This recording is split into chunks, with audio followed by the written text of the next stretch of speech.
Hey, friends, I'm your host, Dr. Elizabeth Ssemanda, the intuitive psychiatrist, and you're listening to Stepping into Soul Power. Friends, we are in interesting times right now, and unfortunately, a lot of people are feeling lonely and disconnected. They've even done some studies that there is a loneliness epidemic. But our next guest has a unique perspective on something that we might be able to do to be able to remember who we are and combat that loneliness. She is a licensed psychologist, Reiki master, diplomat in comprehensive energy psychology, and well versed in logosynthesis and unity consciousness. Dr. Lori Hobbs, welcome to the show. Oh, thank you. So lovely to be here. And thank you for inviting me to join you in the audience. Yeah, so I am I love what you're doing. Um, would love for you to tell us a little bit about how you got interested in in uh, logosynthesis and unity consciousness. How did that come about? Yeah, well, I think let me start with what things people can relate to that don't need any training, because Okay. logosynthesis is a specific perspective, and I am going to be teaching that community pretty soon. But let's focus on what most people already know about, which is the notion of being divided. So we learn division like with math in school and putting things into categories, separating things, comparing things, something better or worse, more or less. It's just that polarity is part of our life, which is fine. It's a natural part of living. But the problem happens when it starts to get in the way of, of love, of connection, of feeling good about ourselves, of making positive changes in the world, of having hope. And so when division starts to eat away at our relationships or our sense of ourself or what's possible in the world, then it becomes almost like a poison. And so I've noticed over my years that there seems to be more division consciousness than unity consciousness around. Um, I don't know, maybe that's a perception that I have, but it seems to be kind of like an international story that we're telling ourselves about pitting against one another or even internally. So, my story is that I was speaking a couple of months ago to a really learned person, and they were talking to me about receiving, which is a great thing to receive love, to receive healing and blessings. And I said, but what about giving? Aren't we creative souls that can give too? And she pointed out that sometimes what we think of as giving a good thing actually has a bad consequence that we don't anticipate. And so it's safer to receive than to give. And I said, but what about charity or giving from your heart? And she said, well, are you really coming from oneness when you do that? Or are you really coming from division and lack? And I said, what do you mean? And she says, well, if I have something and I give it to you and I feel good about it and you receive it, she said, then I'm sort of lacking and I'm thinking that you're in a needful place. And so it sort of brings to mind the idea of not having enough. Now, in reality, people do not have enough. People starve, they're exhausted, they're depleted, and feel empty. But in the bigger sense, we all have access to everything, theoretically at least. And so I thought, well, how can I start to play with this in a way that makes sense? So let me just stop there for now, and then I'll give you the solutions that I've come up with that might be helpful for the audience. But I'm wondering if what I've explained is clear so far. Yeah, well, I wonder if you might be able to paint a picture. You had mentioned something that giving a good thing has a bad consequence, and and then people having a bit of a lack mentality. Um, for people who find it difficult to make that jump. Could you give an example, paint a picture of Yes. what that might look like? Yes. So if I hand you something, a pen, and you need a pen, and I think about, oh, poor Elizabeth, she doesn't have a pen, but I have a pen and I'm generous and I'm going to give it to you. We are not in a even relationship in that moment, even though it's just a pen and I'm handing it to you. But if I say, right now, I have a pen and Elizabeth doesn't, and I'm going to hand it to her, but down the road, she's going to have the pen and I'm not. Or we both have pens that we share.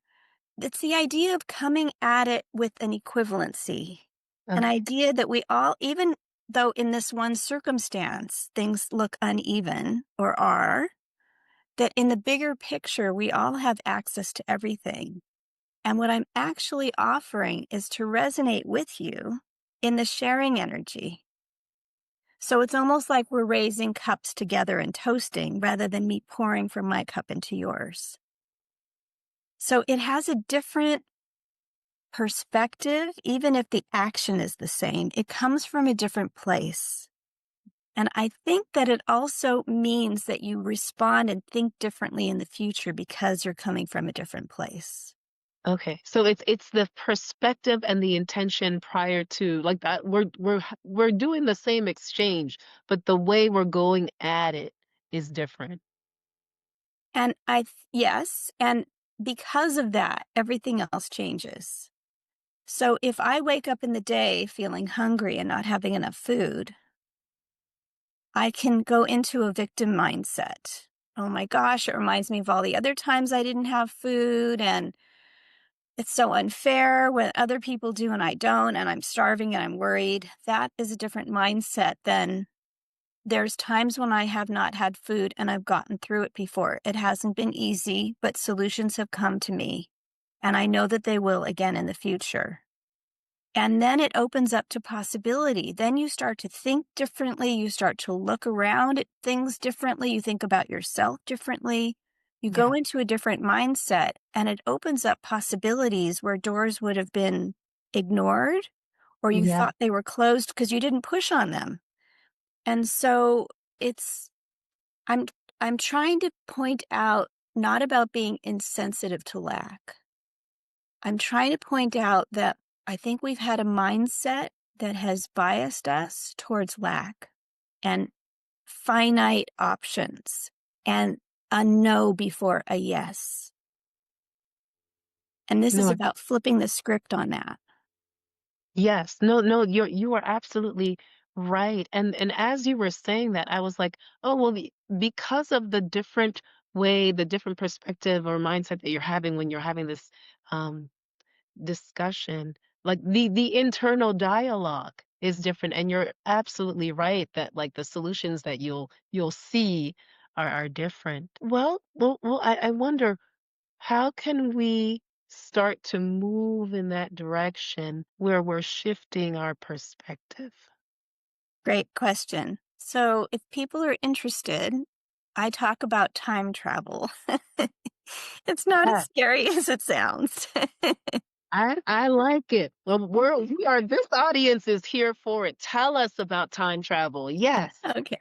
So, in a simplest way, we have past, present, and future. And always the point of power and change is in the here and now, which is great and wonderful. But the problem is that we drag our past and our future with us while we're doing it, and it weighs us down. So when I talk about time travel, what I think about is how is my past still holding me hostage in ways that I don't need it to, that I might not even be aware of it. So that's the one thing, to get really clear on what's holding me back or what was useful before but no longer fits, like a pair of shoes that you've outgrown or that don't fit you anymore. And then the other thing is the future yearning. Like, I want it to be different, and we all need dreams and aspirations. But sometimes that future yearning keeps us away from what's happening in the here and now.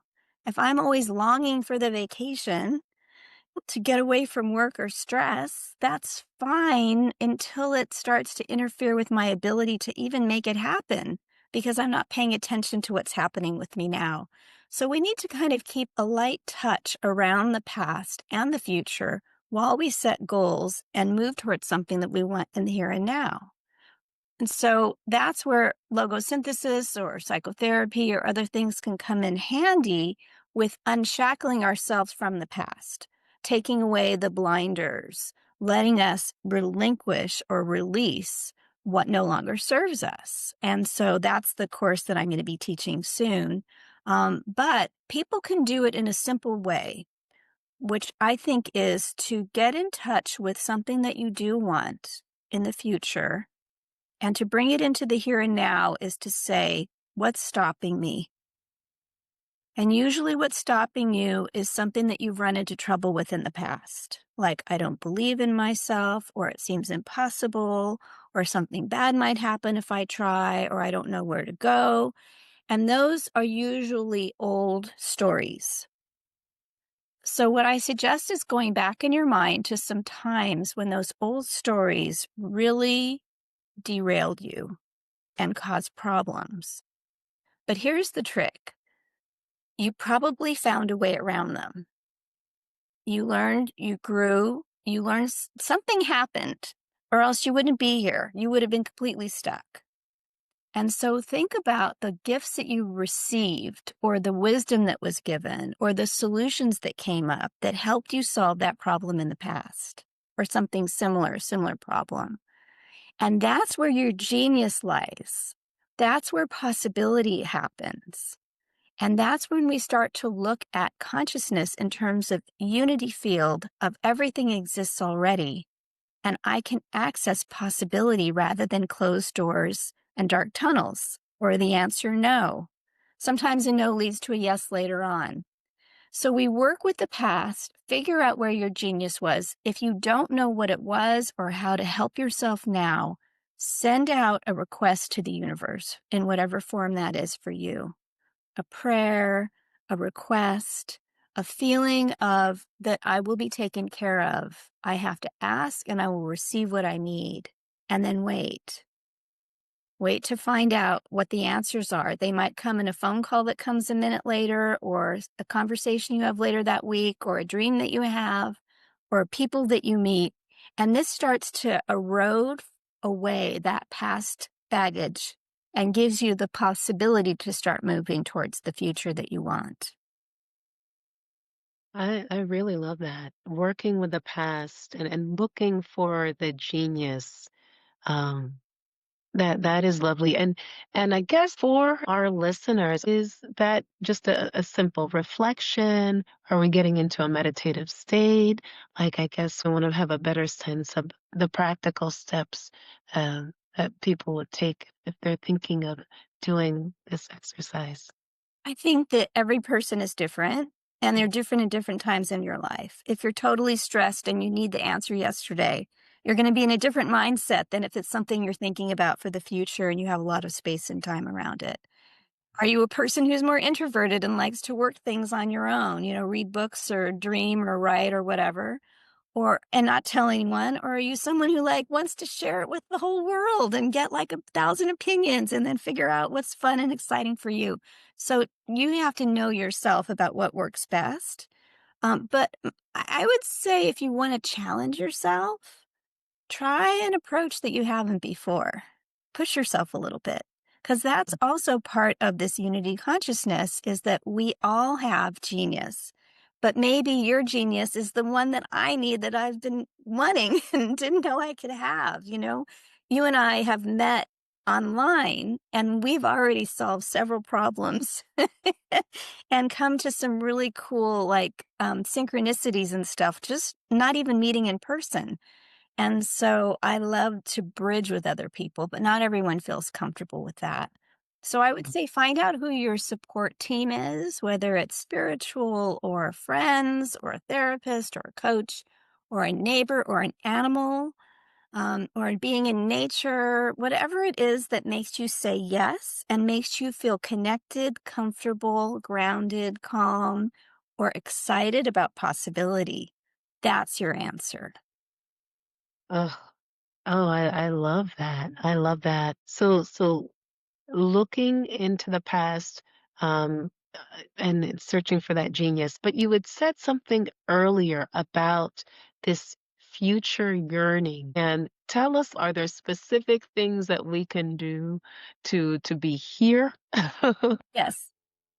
So, once you've kind of unburdened yourself from the past or you're starting that process, then it's really important to put yourself into the future of what it is you're seeking in a gentle way that doesn't grasp. Because Mm, if it's like, I need the black pen and all I have is a blue pen and I'm not going to be happy unless and until, like, you're not going to take in the pen that has like 5 different colors in it and you can click on because you're like, that has blue ink. I don't want it, you know?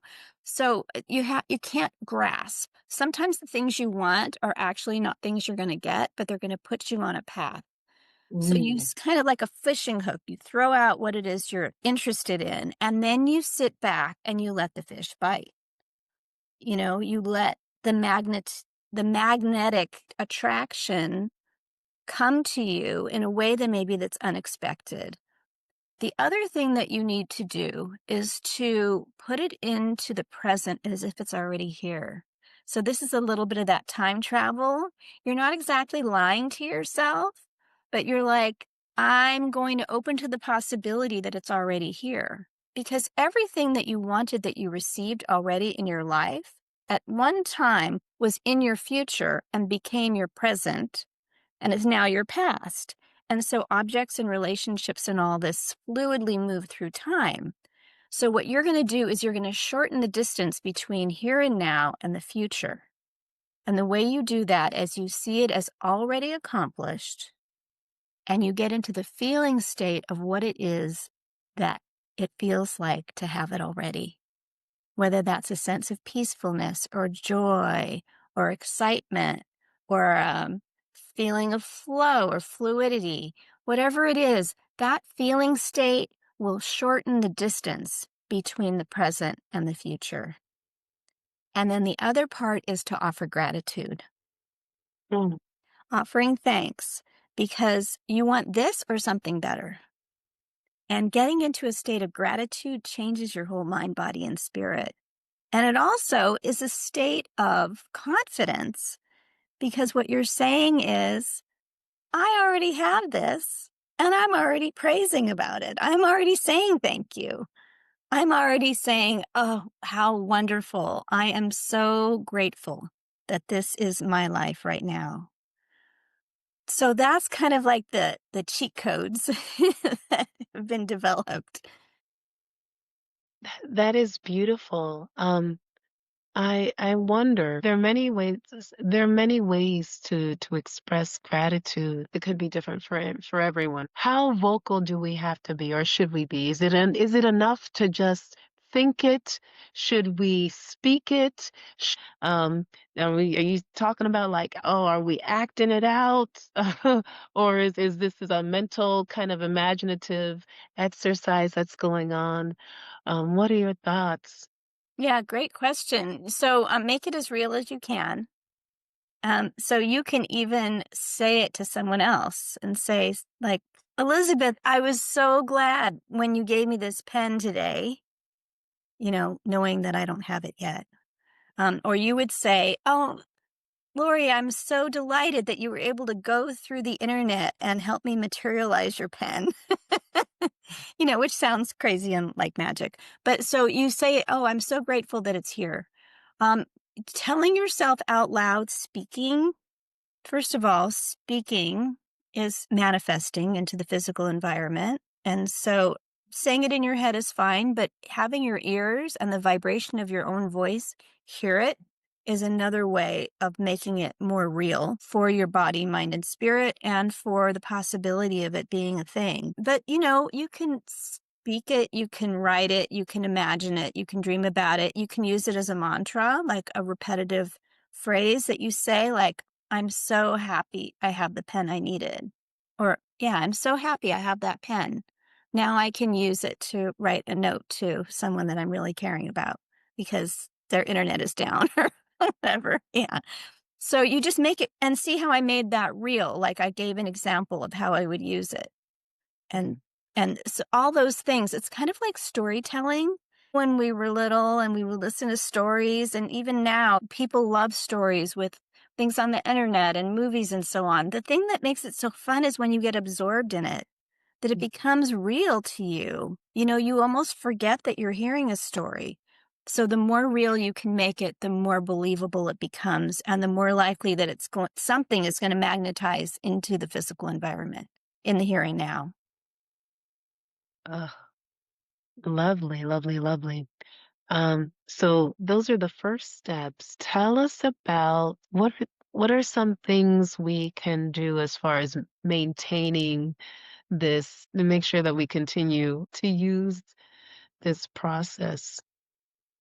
Well, it's good to start, and to think things differently is always a little bit nerve-wracking because you're not sure what the outcome is going to be. We're creatures of comfort and we like to do what we've always done, but doing what we've always done doesn't always lead us to the best solutions or experiences in life.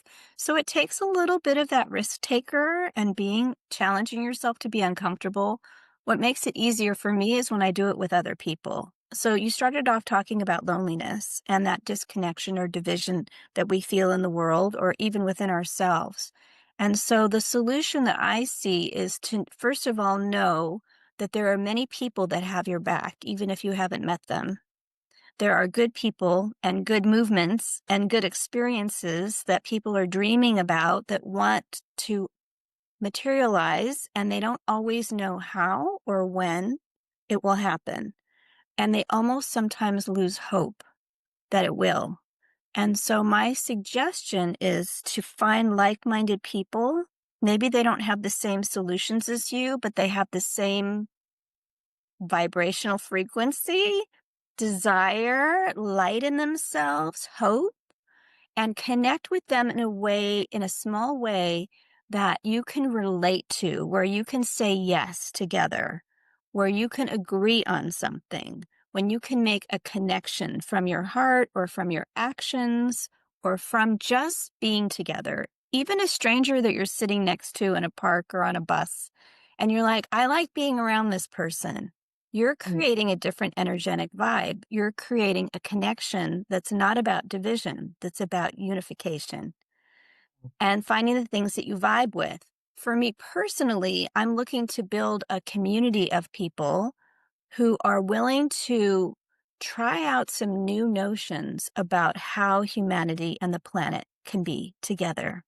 Oh, And I coming into this unity consciousness, what I talked about so far is more about the individual path, which we all need to take. We can't just try on the coat of unity consciousness if we haven't done our own work, because then we're just covering up all the junk that we've taken into the moment. And most people do have a lot of junk because they haven't learned how to get rid of it or what to do differently. So you have to work on yourself. But at the same time, you can work with others who are striving for a similar vision and try it out together and see where are the hidden gotchas, where are the crunchy spots, where is it smooth and flowing. So we start to dream a different dream. And I think personally that's where we're moving towards, and that this is the very first spark of it for how are we going to create a planet where people can get along, where they don't harm each other, where they are bringing the best of themselves, maybe with more tolerance, with more love, or at least with less lower vibration of self-hatred that gets projected out or division. And so that's where I see things going. And I have some ideas about how to get there, but these are big, broad brush strokes that I'm hoping to spend the rest of my life on. I love the big brush strokes. So it sounds like we need both. So do the individual work, and it sounds like you can't be in a silo. Like you got to come to the group or Yes, some group in some yes, capacity. yes. And, well, what would that look like? Coming together as a group. Is that like a support group? What are your thoughts? Or well, you're putting something together. I think it happens in unexpected ways, in small and big moments, that some are planned and some are not. So, you know, when you're like in a really good mood and you go out into the world and things just kind of flow, people are like, here, you don't need to wait in line. Come in front of me. You know, you're like, what? You know, it's just like things kind of flow. Um, you meet the right person, you have an epiphany, you feel good about yourself. Life seems kind of easier, even when things happen that are difficult. Like the person who never says, I'm sorry, suddenly apologizes. And you're like, what reality did I just jump into?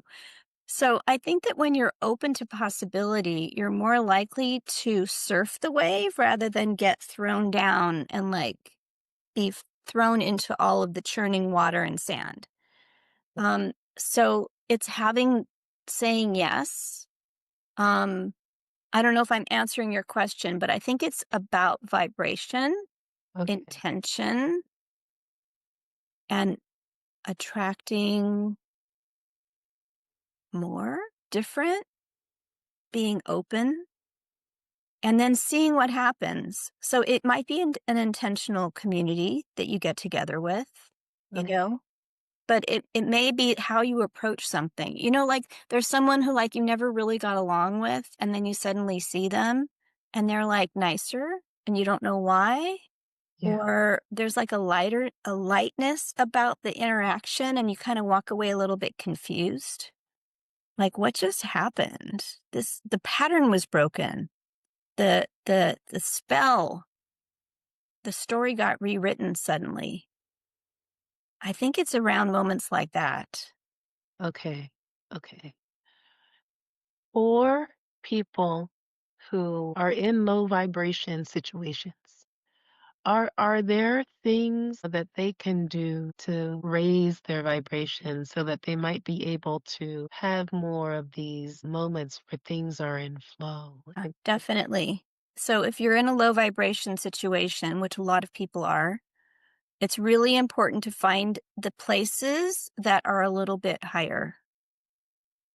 Whether that is through storytelling, through a memory that you've had, through a person that you admire who seems to be calmer or more present or more loving or more gentle or kinder, or maybe through an animal who gives us unconditional love. It's reminding yourself that you're more than your circumstance, which is a really very challenging thing to do when life is telling you everything that is not that. If I'm feeling really low or depressed or circumstances around me seem bleak and narrow and heavy, and they are, it's almost impossible to create magic to have all these possibilities happen. But I guarantee you that there is some small moment where the energy shifts and it lightens up. It could be a thought that you have, an interaction. You have to be really dedicated to finding it and amplifying it through finding more. And saying to yourself when it happens, I'm noticing this lightness. I'm noticing this love. I'm noticing a little less tension or terror. And I am breathing into that moment of spaciousness, of possibility, of hope, of even having less pain. Because even people, for example, in chronic pain do not have it in every aspect of their being 24/7. They just don't. Um, It shifts. And you have to train yourself in a different way of telling a different story about what your fate is, what's happening to you, how much control or change you are allowed to have, and how much life is shifting before your very eyes. Just the way the sun moves across and the shadows and light shift from moment to moment. So it's tough, especially if you've been raised under that kind of a spell or a story to break free of it. Who will I be without my story? Is this possible? Will my heart get crushed if I have hope? yes. So finding the other people to support you or events to support you is key. Some people have faith that they turn to, but not everyone does. But I would say it's holding on to those moments of beauty or love or light or whatever it is, and saying, please, more of this or something better. Yes. Oh, love it. Holding on to those moments of beauty. And there's something else that you said. Reminding yourself that you are more than your circumstance. Hmm. Um, yes, yes. I I I wonder um if we're able to do this, what are the possibilities? So I'm asking you to dream a little bit. As not only just our quality of life, but problems that we'll be able to solve. It's I get excited thinking about that because I was born an idealist and I have become more jaded over the decades, but I still can feel in my body connection to something better. And I haven't lost hope for that. And I've seen so many people, thousands and thousands and thousands of people transform their lives. So I know it's possible.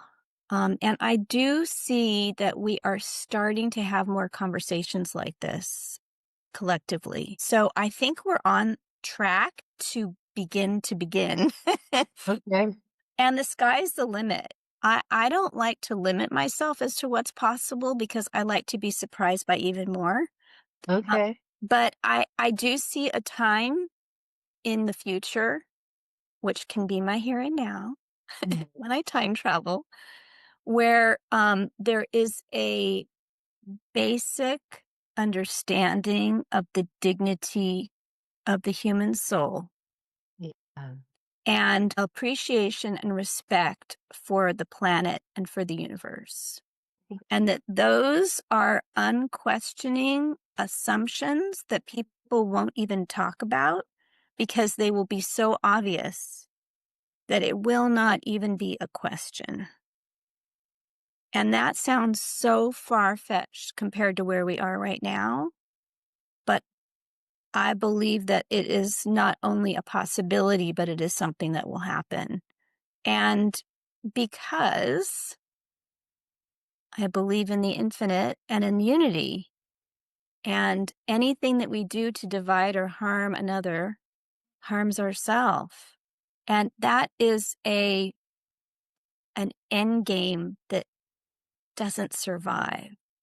What I have learned about living on earth in my life is that life has an incredible desire to expand, to grow, to learn, to know, to evolve. And this comes from learning the lessons and being given the blessings.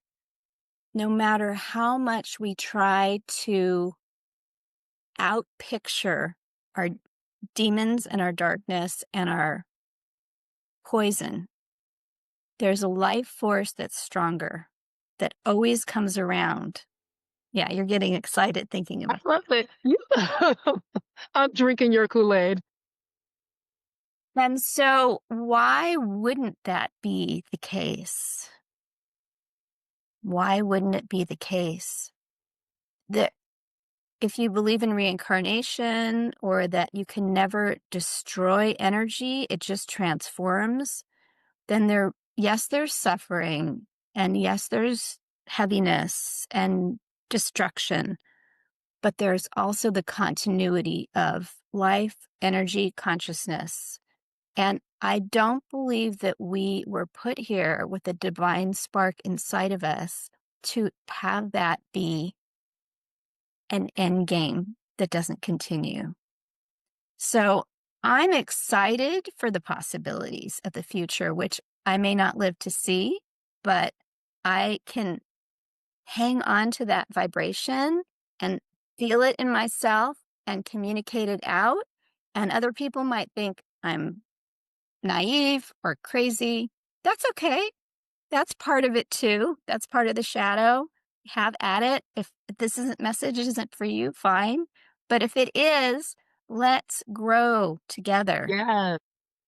I'm 100% down. 100% down. Dr. Oz, tell us, because I know our audience is going to want to connect with you. I'm sure people are going to want to take that course. How can they find you? So I can be found online.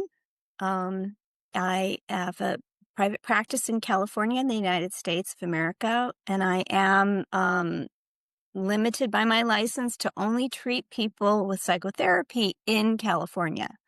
But you can find me other ways through other teaching that I do, podcasts, and all the rest at my website, which is drlorihops.com, drlorihops.com. And I also have a podcast that's on several platforms, including YouTube, which is free. And that website where you can get more than 60 interviews, including one with you. And that is at hopshealingtips.com. So my last name is HOPS, then healingtips.com. And you can go to my website and see all of the interviews and find me that way too. Wonderful. Yeah. It's been a pleasure having you on the show. Thank you. Thank you.